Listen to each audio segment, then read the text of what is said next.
When I was 18, I was in a strange place in the world. I was homeless, penniless and with no real ambition to pull myself out of the gutter. Although I was without the basic necessities of food and shelter, I had a steady supply of drugs that were dispensed, I suppose, out of sympathy by many of my friends. I went to sleep hungry and cold every night, but never sober. One evening, before I left a party to hit the streets to find a broom closet or stairwell to lay my head, a guy I barely knew gave me a large freezer bag full of brown spiky pods. "What are these?" I asked. "Jimson weed. The seeds will make you trip. Maybe you can sell them." "I don't want them." He told me to split the pod open and eat half of the seeds if I really wanted to trip hard. To me that meant to eat the whole pod, since I always found recommended dosages to be unsatisfying. I chose not to dose that night, since I was already tired and afraid I might fall asleep before the trip kicked in. I slept in a building gutted by a fire a few years before, and the freezing November air woke me just before dawn. I got up and walked into town to raise my body temperature and avoid hypothermia. This was my daily morning ritual. Obviously, 5 a.m. in a small city offers very little in terms of recreation, so I decided it was the right time to open the door of perception and began my day with the psychedelic breakfast. I chose the largest pod in the bag, which was also the darkest in color. I was told afterward the most potent seeds are the deepest brown. The seeds were terribly bitter and many of the shells got stuck in my teeth. I managed to finish the entire pod with a little help from a public water fountain. I watched a beautiful sunrise from the roof of an apartment building, constantly waiting for the effects of the jimson weed to take effect. I can't say how long I sat until the seeds started working, but the first noticeable signs came in the form of extreme thirst and general physical discomfort. Finding the feelings of apparent dehydration too strong to ignore, I went to a nearby McDonald's for free ice water. It must have been after 9 a.m. because the only people in the restaurant were old guys getting free refills on senior citizen discounted coffee. I sat in a booth in the back corner, sipping water through a cracked straw, and watching the thirsty elderly parade. It didn't take long for me to realize I was entering into a very hallucinogenic trip. The fact that I hadn't eaten a real meal in a week and that I was sleep deprived probably added to the drug's intensity, but I can't imagine a big dinner and a full 8 hours would have made too much of a difference. Unlike the onset of an ecstasy or acid trip, my mental state was very comfortable, but my physical condition felt quite unhealthy. The heavy sense of inebriation was quickly followed by powerful, disorienting visuals. Though they weren't disturbing, they seemed as clear as sunlight. Black cats milled about the floor in front of me, so numerous I couldn't even see the tile. They appeared wet and angry. There was deep crimson blood dripping from the ceiling. Everything was in technicolor. The sense of detachment was very strong, but it didn't feel strange. Each hallucination flowed into the next. I was holding a very old Bible in my lap. I couldn't figure out how to open it. Soon it started to leak blood, too. The more I struggled, the more it bled. As soon as I realized my efforts were futile, the book materialized into the air around me. It didn't seem strange to me. When I analyzed the room again, it was a bustling, futuristic metropolis. It appeared very large and very alien, with shining chrome and flashing lights everywhere. I began to feel discomfort and the strong urge to urinate simultaneously. I staggered into the bathroom and vomited in the closest urinal, right in front of an Amish man. Now, I live in south-central Pennsylvania, so it's very possible that he was really there, but considering my state and other people's accounts of Datura-induced visuals, I suspect he was just a hallucination. I do know that I relieved myself somewhere in the bathroom and left through the side exit adjacent to the laboratory door. The street outside was a scene of World War II ravaged Europe. I don't know which country, but everyone on the street was garbed in Nazi military uniform. I felt very threatened. I ran into the alley behind the parking lot and hid behind a pine tree. The anxiety soon ended, but the thirst and need to urinate returned. I knew I needed a comfort zone, a place I could relax in. A friend lived nearby. I walked to his apartment complex and stood in front of the stairwell. The same crimson blood from the McDonald's was cascading down the steps. It began to rise over my shoes, up my legs. A heavy sense of vertigo came over me. There's a memory gap between the stairs and my friend's apartment, but I ended up on his couch watching dolphins dive through the wall in a seamless loop. During my time there, I experienced the typical non-existent cigarette search and the disappearing person puzzle. I visited the bathroom many times, but eliminated very little. The sense of dehydration was unbearable. There was no comfort. I didn't recognize the people in the room. I asked the person closest to me where Bill was. "Bill's not here," was the return. I closed my eyes to escape the growing sense of panic. But when my eyelids shut, all I saw was a new room with new people. Where was I? I tried to reopen my eyes, but it only revealed another room with yet more strangers. This went on and on. I didn't know if my eyes were open or shut. I didn't know where I was, what time it was, or what was happening. My panic turned into sensory collapse. Everything bled together and I felt a deep spiraling sensation engulf me. I lost all visual capabilities, but I still had a very real sense of touch. I was trapped in a small metallic box. It made perfect sense to me. I was dead. This was hell. There were no demons, no hellfire or brimstone, just a deep, complete feeling of darkness and hopelessness. This was the never-ending void.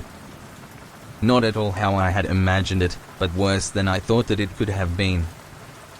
I've had feelings of infinite emotion on acid drips and sensations of universal truth in K-holes, but this was the most profound reality I had ever experienced. My whole existence was put into perspective, and I was being punished for wasting the gift of life.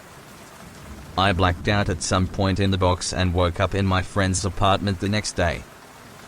He said I was out for about 8 hours. The physical effects wore off about a day later, but the psychological impression has yet to fade. Datura is boundless. Datura is powerful beyond words. Datura is poison. The second story is coming up next.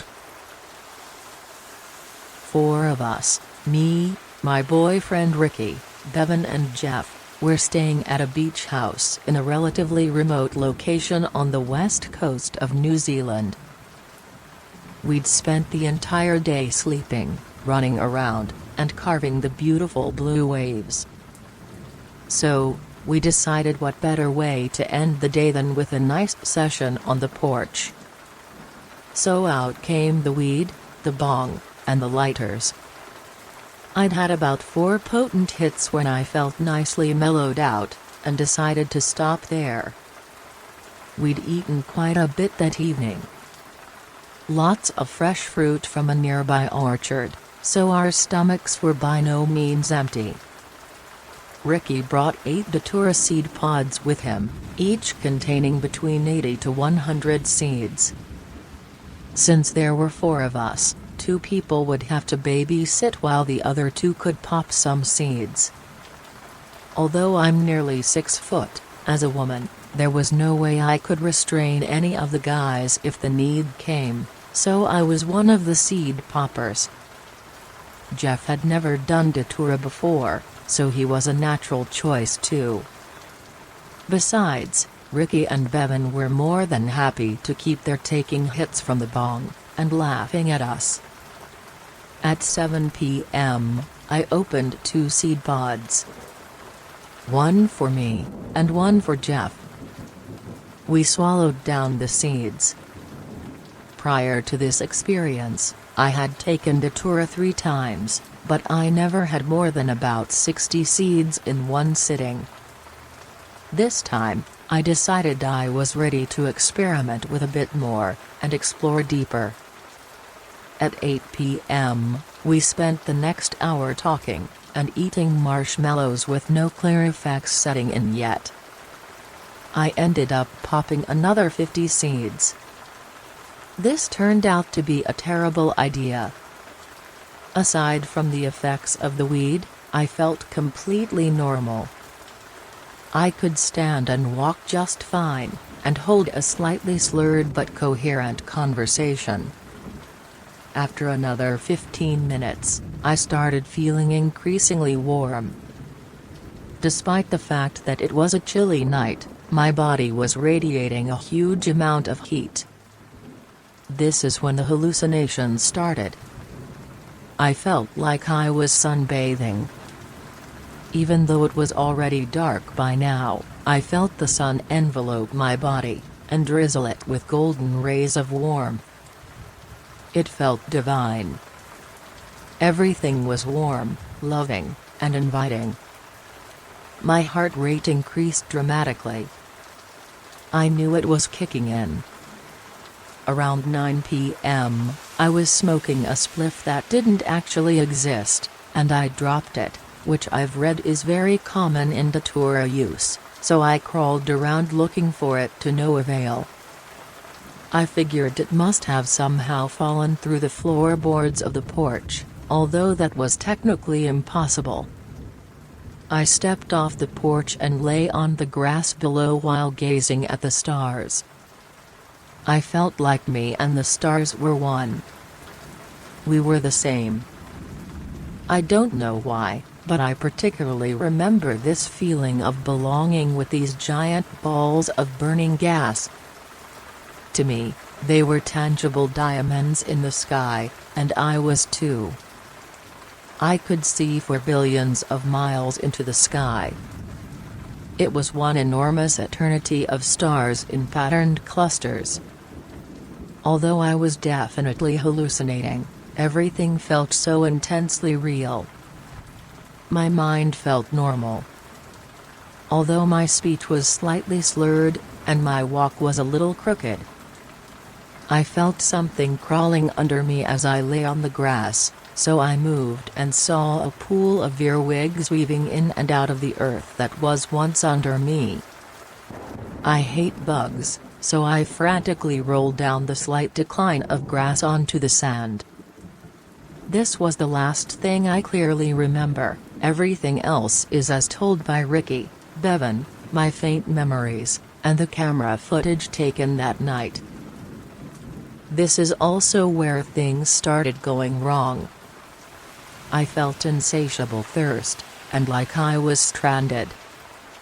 I was yelling out for help, but only a mumble of jumbled words came out.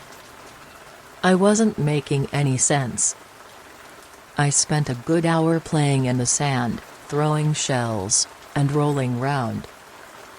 I picked up sand with my hand, and watched it drop. I was mesmerized by its sheer awesomeness. I vaguely remember feeling like I was in a desert, and then I felt intense fear and paranoia. Nothing seemed safe. The sun still felt as if it was beaming down delicious rays of heat. I was crawling on the sand, thirsty, and desperate. I remember hearing sharp, loud noises, and feeling really bad by now. I needed water, I needed to pee, I needed to throw up, and I needed to get out of this horrible desolate place. I could only see things that were around 10 meters away. Everything else faded into a bright light. I still have flashbacks and experience this at times. It felt like hours and hours had passed, but it was actually only 20 minutes. I don't know what went on in my head during that time, but it was frightening. I remember images of bright red giant bolts far larger than a house. 30 meters from me, the ocean roared. I heard the sound of water, and wanted to run towards it, dive into this pool of infinity and swallow water forever. Without warning, I snapped onto my feet, and ran like a bullet, dodging obstacles which didn't exist as I ran towards the water. Ricky was only 10 or so meters away from me when I suddenly jolted. I heard heavy loud footsteps behind me, going faster than me. To me, the water was safety. I was being chased, and the water was my only chance of survival. I managed to run into the shallows of the water, when I felt sharp claws dig into my bare flesh from behind, and a force throw me onto the wet sand behind me. I must have thought it was a giant eagle or a vulture, because I kept screaming at Ricky, calling him a stupid bird, and trying to grab his beak and hold it shut. I was moving frantically trying to escape his grasp, but I couldn't. He laid on top of me, holding me down, for about 30 minutes. My screaming had turned to tears, and my kicking and punching had turned into scratching and hair pulling. I had very little control over my body and everything just happened without my mind's permission. I was on autopilot. I was so scared, so helpless, so alone, and so vacant. I had no idea where Jeff, Bevan or Ricky were. They vanished long ago. I called for them several times throughout my experience, but they never appeared to come. My mind was gone. Everything seemed incredibly real, and I found it impossible to separate reality from fantasy. Because as far as I knew, everything was real. Ricky carried and dragged me into the beach house, and held me up in the shower. I was an absolute mess, physically and emotionally. I could no longer stand properly, and would sway from side to side begging it to stop. The water burned. It felt like it was sizzling as it ran down my back. But I gave in to it, and let it burn and melt me away. I literally felt like I was going down the drain. I thought the grains of sand being washed off my skin were pieces of me, swirling down, being carried by the burning acid water, deep down into the drain, as if they meant nothing. I vomited 4 times, with 30-second intervals between each. I stressfully started talking about being literally turned inside out, and again, I begged for it to stop. I let it all happen with no physical fight. It was a hugely frightening experience. I was making funny groaning noises, my skin turned white, my eyes were wide open, and my pupils filled my entire iris. I suddenly noticed Ricky in the shower, holding me up. He looked different to how I remember. He looked far older, and getting bigger and bigger the more I looked at him. I remember seeing my nose in the bottom corner of both eyes, which appeared to grow too. I could barely concentrate on anything, but his eyes managed to pierce right through me. Ricky dried me off and put me into bed. The entire room was spinning and turning upside down. Even though I had barfed everything out, I still felt the need to vomit. I was hanging off the bed, rolling around, and singing to myself. The music I heard, which was all in my head, was the most complex, incredible thing I have ever heard. I thought of it like a skyscraper, a layer upon layer, jammed together to create this mind-blowing fusion of beats and notes. I can't explain how amazing it was. It was my calm in the storm. By now it was around 4 a.m., and I was over the worst. I was so exhausted, but I couldn't sleep. I was incredibly restless, tossing and turning constantly. A figure appeared, and I talked to it. I was actually talking to myself, and speaking both parts of the conversation. I remember drifting in and out of reality. There were moments when I thought I was going mad, and other times I managed to convince myself it was just a dream. I still didn't know where I was, or how I got there, but the feeling of threat was no longer present. I remember reading a book in my mind. I knew all the words. I then gradually woke up, but was still reading this book in my head. I had massive cuts and bruises all over my body, which were actually just minor scrapes. So yes, I was still having hallucinations. I remember everything which happened from here on out. I somehow managed to believe my mouth was on my forehead, so when I tried to drink a glass of water, it all poured down my face. I would drift in and out of reality and imagination every so often, but by now, I knew the things that I saw weren't real. The rest of the story is fairly boring and uneventful. But the main effects of the Datura lasted around 24 hours. I had difficulty understanding basic things, yet I could understand incredibly complex things in my head. Even now, 2 months after, I sometimes still see everything around me fade into a white light. As I said earlier, I've experimented with Datura before, and I'd enjoyed it in the past, but I definitely won't be doing it ever again. Although my account of what happened may not sound so scary to the reader, I cannot emphasize enough how truly frightening this experience was. I felt so incredibly terrible throughout the experience and for a day or two after. Not only had I managed to make a total mess out of myself, I could have very easily drowned as well. The third story is next. I searched obsessively for Datura stramonium, jimson weed, for about 4 months. I had looked at hundreds of pictures and read many articles about the elusive plant, but it wasn't until one day when I was coming home from work that it caught my eye. Something had been drawing my attention to a motel's jacuzzi each day as I passed by, but I had no idea what it was.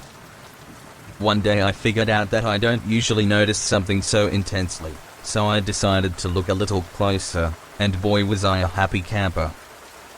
There she was, a huge juniper bush mounted like a shrine in front of a mound with at least 15 Datura plants. At the top stood the mother, like a beautiful woman. It really freaked me out, the plant had such a powerful presence. I had to go back, so I planned to go that night on my bicycle and hop the fence to grab a portion of the treasure. This was probably a bad thing to do, crossing a fence to steal Datura plants, but she found me and presented me with this temptation. Months passed and the seeds just sat in my desk, until one day when I met this kid traveling through town. We spent the night talking and I just couldn't resist bringing up the subject of the Datura. He said that he had heard of it and had wanted to take it for a long time. His eagerness to test the plant made him seem a bit naive, but he insisted that he was ready. "Come on dude, let's do it. It'll turn out good and we will learn a lot." We went to the kitchen and ground up 3/4 of a teaspoon of the seeds in the family coffee grinder for each of us, and then we packed it into our knapsacks for the camping trip which was planned for that night. We arrived at dusk and settled down, lit a fire, prayed, and downed the poultice seeds without telling our friends. Stephen, the traveling kid, and I took a walk down the dirt road that ran through the center of the field. We were extremely attentive to how the seeds were affecting us. I listened closely. What would happen next? Her presence began to be felt about 100 yards down the road. We sat in the middle of the road and felt the world slipping from our control. We gazed at the distant fire and the world became so eerie that the voices and lives of our friends seemed another world away. I asked Stephen how it was coming. He said, "I have to go pee." I guess I followed him. We were in this together and didn't want to leave him, but sat down away him for a few minutes and didn't even realize it. I was becoming a little delirious. We walked back to the campsite and sat down on a log. Our mouths became so dry, and we chugged at least 2 quarts of water each, with no resolve. We both lay down in concern. "Are you all right?" he whispered to me. We were both moaning and felt very scared, lonely and regretful. My brother left and went home. I wanted to leave with him so badly, but this was my choice and I said not a word and examined my life. I didn't want to die. I stumbled off to a ditch near the pass just so I could lie down. The world I once knew was disappearing. The stars multiplied, and I felt like I was dying. I had to pee, so I tried to get up, but my legs felt like jello, so I stumbled on some rocks, fell back down, and began crying. I then pulled myself back to the campsite, 20 yards away, and I tried to crawl to the car, but it was too difficult also. I flopped my body against the car and tried to pee, but I couldn't. I was in a lot of pain. I got back to my ditch and laid there and tried to pee lying down. Then, I gave up. An old Bob Dylan tune was echoed into the night sky from a car stereo. The song was very comforting, one too many mornings. I was startled when I noticed car lights reflecting on the trees around the pasture. I moved myself quickly to the car to turn off the music and uttered in fear that a car was coming. The guys were expecting some folks, so I lay down next to the fire. At this point the delirium really set in and my friends knew something was wrong. It is so creepy remembering this. I was told that for the next couple hours they watched me trying to grasp the physical world from the delusional. I was like a little kid, a caveman or something. I was trying to talk, but it all came out so jumbled in some other language. The guys became a little concerned. They told me that I kept walking off this wooden deck-like thing into a soggy creek bed. They found me there mangled and pulled me out with concern. I kept wandering back to the creek bed, stumbling off the deck into it. Around 4:00 a.m. they pulled me out and stood me up again. I suppose everyone went to bed or something because I wandered off to the dirt road, the one that goes through the pasture. I felt energized and had control of my body now, still delirious. I had found Stephen. He sat me down and began to inform of something very unnerving. The night had a very evil feeling as it was. He said, "Man, I don't know what to do. I don't want this." He showed me his dark long fingernails. His face was very old and hairy, almost werewolf-like. I flipped out. I told him it was going to be okay and not to worry. It was just a bad dream. I knew that it wasn't though because I saw him, and he was being possessed by her. I ran for my life. I had begun to witness the spirit world, the darkest reality, and ghost-like beings were everywhere. It deeply sickened me.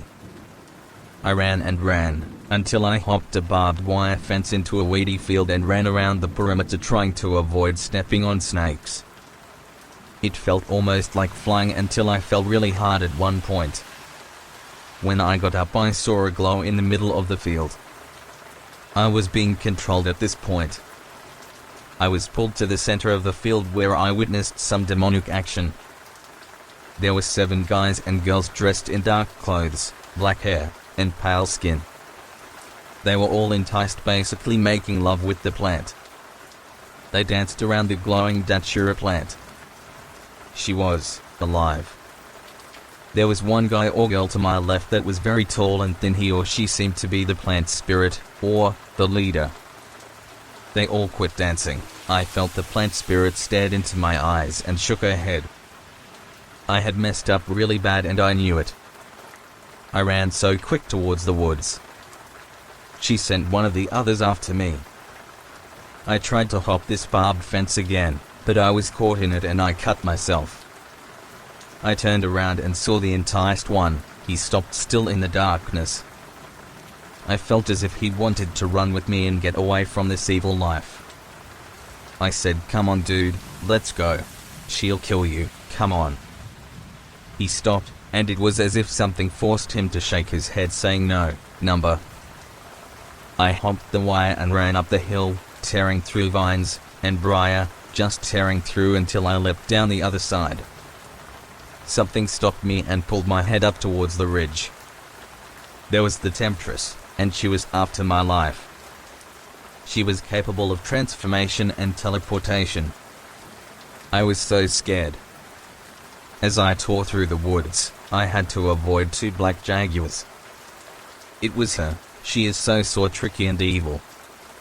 I came to the highway and it was about dawn at this point. I kept running from her. She was so tricky. She had this power to dissipate, to bow into the side of the road and just vanish, leaving only slightly noticeable energy particles. She could move about so quickly like this. I spent the next hour running in terror. I had to prove my strength and that I wasn't going to give in. She would offer me things like power, girls, and drugs. She sat on top of a road sign with her legs crossed behind. What does this say? She tested my strength to the end. So wicked. I remember as I was running, cars were swerving in order to avoid me, so I guess I was in the middle of the road. I didn't dare to go back into the woods. They had too much power in the darker areas. I could hear their evil laughter in the distance. She would bow into the ground every time a car would come around the corner. I was so scared and tired. I didn't know where I was, but I knew I had to get out of there quickly. I tried signaling to the traffic that they were trying to get me. A lady pulled over and told me to get in. She knew something was wrong. I was so confused and she said she took me to a sheriff's station in another town. It turned out that she was a psychologist. She spotted the terror. Most folks don't pick up crazed people. I was extremely blessed. I went to the station. She told the sheriff that I was confused and seemed very disturbed. I told the cop that I was being followed by evil kids that wanted to sacrifice me. He asked me if I had done any drugs. I said no because it was real. I had forgotten about the Datura and only remembered the cannabis leaf I smoked the day before. Besides, he wouldn't have believed me if I told him that I did. But he knew. They called my mother and brother. They came and got me. The plant left me with strange powers that I was soon to lose as I came down. By the way, I was informed that the cops went to check out the area. They actually looked in the cult members in the physical world. It was very kind of them. The plant is a very useful teacher, but also deadly. I don't know that it is worth the risk. I was so dehydrated that my tonsils were bleeding. A cop came in and poured me a styrofoam cup of water. It was the best, and I savored every drop. I dropped the cup of water on the floor. When I looked down, it was gone.